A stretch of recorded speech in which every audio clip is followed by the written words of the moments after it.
O presente de 60 bilhões de reais do governo espanhol à população. O primeiro-ministro Pedro Sánchez anunciou um robusto lote de medidas no valor de 10 bilhões de euros, cerca de 60 bilhões de reais, para 2023, tentando aliviar a inflação perigosamente alta de 5,8%.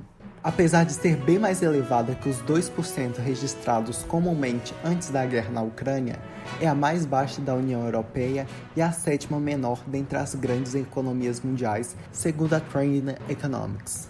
A título de curiosidade, a inflação brasileira de 5,9%, pelo mesmo critério, é a décima mais controlada, à frente, por exemplo, dos Estados Unidos com 7,1%. No pacote apresentado na última semana de 2022, o líder do Partido Socialista Operário Espanhol, PSOE, incluiu uma extensão até junho do subsídio de energia e gás, uma nova ajuda direta para cerca de 4,2 milhões de famílias de baixa renda no valor de 200 euros e reduções de impostos para alimentos básicos.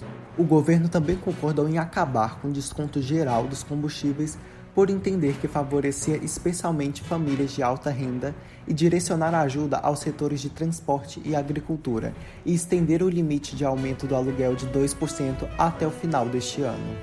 Desde o primeiro trimestre de 2022, Sánchez implementou medidas no valor de 35 bilhões de euros, ou 2,5% do PIB espanhol, para conter a inflação. O aumento anual dos preços ao consumidor atingiu 11% depois do início da guerra na Ucrânia, que desencadeou uma crise energética em toda a Europa. Essas medidas reduziram a inflação em 5 pontos percentuais desde julho. Porém, a inflação de alimentos permanece em torno de 15%.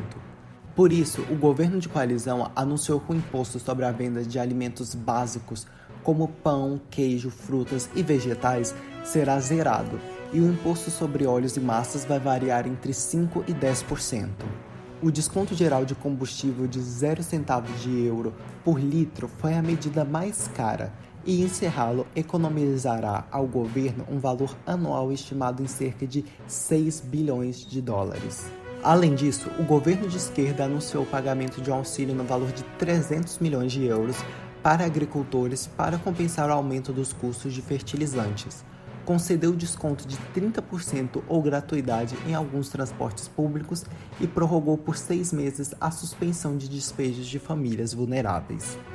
Tudo isso é vital para evitar um repique da inflação espanhola, que poderia ser fatal à reeleição de Pedro Sánchez, faltando menos de um ano para as eleições gerais. Se você gosta do nosso trabalho, você pode nos apoiar pelo Pix que está aqui na descrição, ou curtindo, comentando e compartilhando para que sigamos fazendo esse conteúdo. Esse foi o presente anticrise do governo espanhol, e esse é o Boletim 24 Horas.